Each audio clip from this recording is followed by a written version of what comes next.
Well, I'd like to start by thanking Dr. Crook and n-Lorem for inviting me to participate in this amazing gathering today. By way of background, as I mentioned, I'm a financial economist, no particular interest or expertise in healthcare whatsoever for much of my career. And I got interested in new business models for various kinds of therapeutics, really for personal reasons. About 15 years ago, a number of friends and family dealing with various kinds of cancer and knew nothing about it, and realized after learning a bit more about drug development and what they were going through that finance plays a really big role in this business. And so I realized for many of you, this is not a business. It's your lives, your loved ones.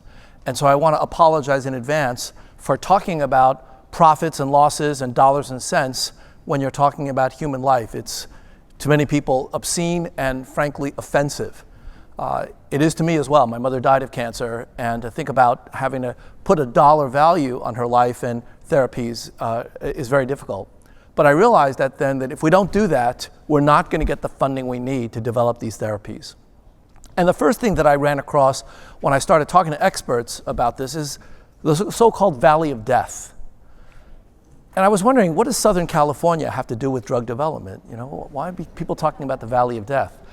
And I was very quickly corrected to say that, you know, it's not about any physical location. It's this distance between fundamental science and first-in-human clinical trials that's really hard to fund, really hard to raise money. And for rare diseases, even harder. And for nano-rare, it seems virtually impossible. It's not impossible, but I'll get to that in a minute. So my first question was, why is there a Valley of Death? It makes no sense to me. As I said, I've seen plenty of money spent on lesser objectives, and so why are we having a hard time raising money for these efforts, particularly in the early stages of drug discovery?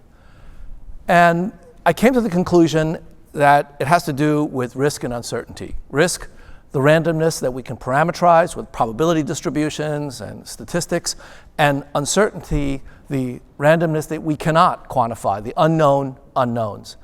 It turns out that both of these are culprits in restricting the flow of money into really important challenges like dealing with rare diseases. So I illustrate this to my MBA students, who I teach on a regular basis, by showing them what investors really want. And I do this with a very simple chart with 4 investment opportunities that I don't tell them what they are or even over what time period they span. I simply say, this is what happens if you put $1 in each one of these and you leave it there for a multi-year period. That's what you get at the end. And I ask them to pick one and only one. You can't mix and match. Pick one for your retirement funds, for your parents' or grandparents' life savings, for your kids' college education fund. Which would you pick if you had to pick one? The green line, which turns $1 into $2. How many pick that by a show of hands? No compliance officers here? Oh, okay. The red line that turns $1 into $5. How many people would pick that? Wow, only 2 or 3? I want you to remember this moment, because when I tell you what this is, you may want to call your broker later. The blue line turns $1 into $8. Most rewarding of all. How many people? Still not too many, presumably because there's risk involved, a lot of ups and downs. And how about the black line that turns $1 into about $6? Not the most rewarding, but not particularly, this might by far the most popular choice in all of the audience that I've ever showed this to. So let me tell you what you all picked. First of all, the time period goes from 1990 to 2008, and a very long time period. The green line is US Treasury bills, safest asset in the world, at least for the next few weeks. We'll see what happens with the budget discussions. But assuming we agree to pay our bills, safe asset, and if you put your money in that in 2008, you would have made next to nothing, actually less than nothing if you take into account inflation. The red line that only 2 or 3 of you picked, that's the US stock market, the S&P 500. Most of you have that already in your 401k plan, so if you didn't pick it, you may want to do some selling later. But if you did, congratulations, you would have done spectacularly well since 2008. The blue line that only a handful of you picked, what is that? That's the single pharmaceutical company, Pfizer. And if you had picked Pfizer in 2008, that roller coaster ride, well, congratulations, again, you would have done even better. And now, for the most popular choice that most everybody picks, the black line, That's the returns to the Fairfield Century Fund, which is the feeder fund for a hedge fund that was run by Bernie Madoff, the Ponzi scheme. That's why I had to stop it in 2008. Now, why am I showing this to you? My MBA students get very upset about this. I show it to them because this is an illustration of what investors want. We all want high-yielding, low-risk assets, and in finance we have a term for it. It's called the Sharpe ratio, after the Stanford Nobel Prize-winning economist Bill Sharpe, which is the expected return of an investment above and beyond T-bills divided by the risk of the investment as measured by the amount of jiggliness, the standard deviation of returns. And so this measures the reward per unit risk, and on paper you can see that Pfizer and the S&P 500 have roughly the same Sharpe ratio, but the Madoff Ponzi scheme, before it blew up, had a Sharpe ratio an order of magnitude higher, and like moths to a flame, $50 billion of investors flocked to that investment. Sometimes things that aren't true, that look too good to be true, really aren't true. And the reason I show this is because biomedicine has at a Sharpe ratio that has been going down over the last several decades. Not because the numerator isn't attractive, but because the denominator has been increasing even faster, not despite all of the wonderful breakthroughs, but actually because all of the breakthroughs. In the previous panel, we heard the mention of Zolgensma. That's a gene therapy that cures spinal muscular atrophy. Fantastic therapy. Breakthrough, wonderful. Except that it now put Spinraza out of business. Spinraza is an ASO that treats the symptoms, but it's a chronic treatment for spinal muscular atrophy. Great news for investors for Zolgensma, terrible news for investors of Spinraza. And so that's the economics that we're dealing with. So how do we increase the Sharpe ratio? Well, given that I come from MIT, every slide deck that I use has to have at least one equation. And I'm going to give you lots of equations today, but this is the first one. We're going to get started. How do I increase the Sharpe ratio? Really deep question. The answer is there are two ways. Increase the numerator, decrease the denominator. That's it. That's the brilliant insight. How do we do that? Well, it turns out that there are lots of ways of doing it. Science, engineering, technology, philanthropy, government policy, all of these are actually designed to increase the numerator and decrease the denominator.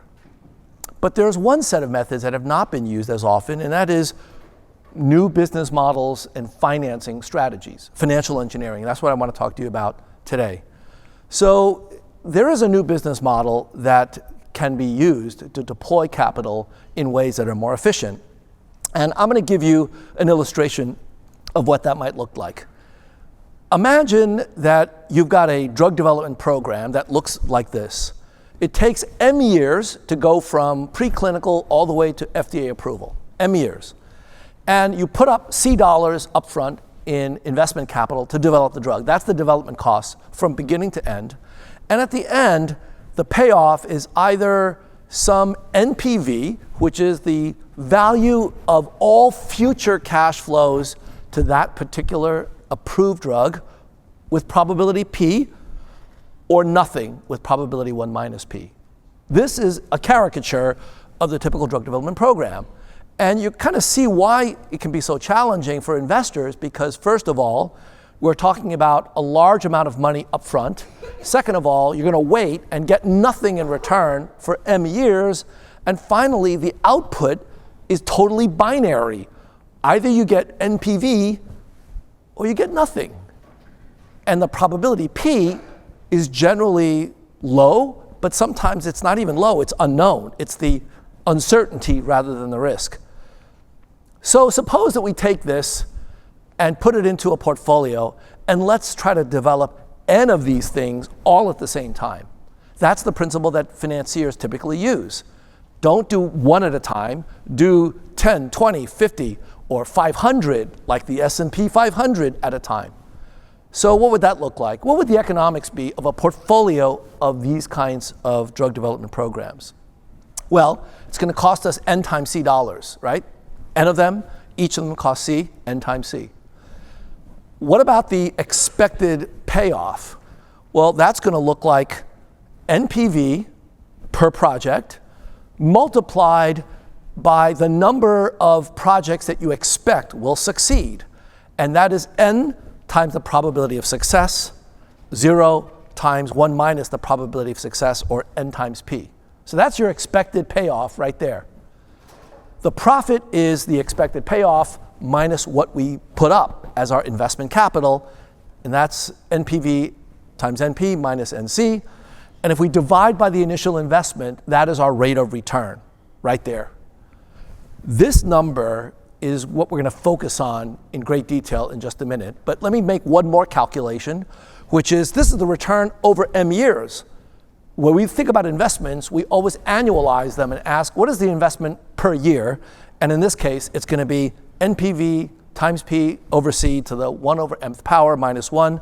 If you don't understand that, don't worry about it. That's in all of our finance textbooks. This, though, is the equation I want you to focus on, because this equation summarizes everything you need to know about drug development. You see, this equation, if it's positive, that means investors are going to make money from your drug development program. If it's negative, that means investors are going to lose money from the program. So the sole question that we need to answer as to whether or not a particular drug development program is viable is whether NPV times P over C is greater than 1. And in this equation is encapsulated everything about the entire biopharma industry. The science is tied up in P, the probability of success. The business of drug development and drug delivery, that's tied up at the NPV. How much can you sell the drug for once it's approved? How much will biopharma participants value an approved drug? That's NPV. And the cost of running the clinical trials, that's contained in C. So all of the elements of the entire value chain of drug development and drug delivery, that's included here. So I'm going to show you some numbers now. I'm going to make some assumptions, as economists are wont to do. Let's assume, for starters, that it takes 5 years to develop a drug. Obviously, in many cases, it's longer, but for rare conditions, particularly nano-rare conditions, it can be much faster. Let's say 5 years from beginning to end. M is equal to 5.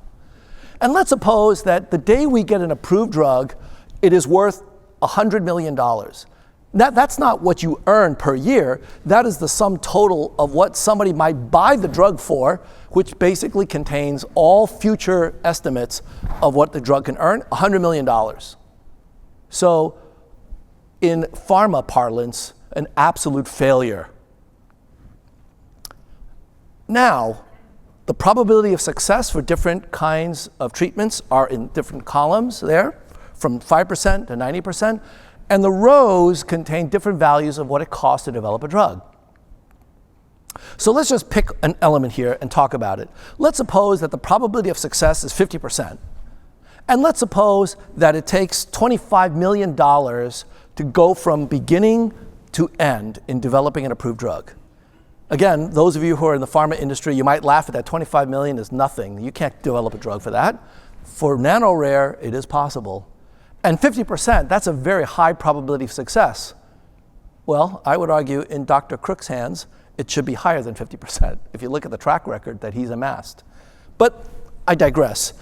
Based on these two numbers, 50%, 25 million, 15% annualized rate of return for this drug, that's a pretty good rate of return that most investors would be delighted to participate in.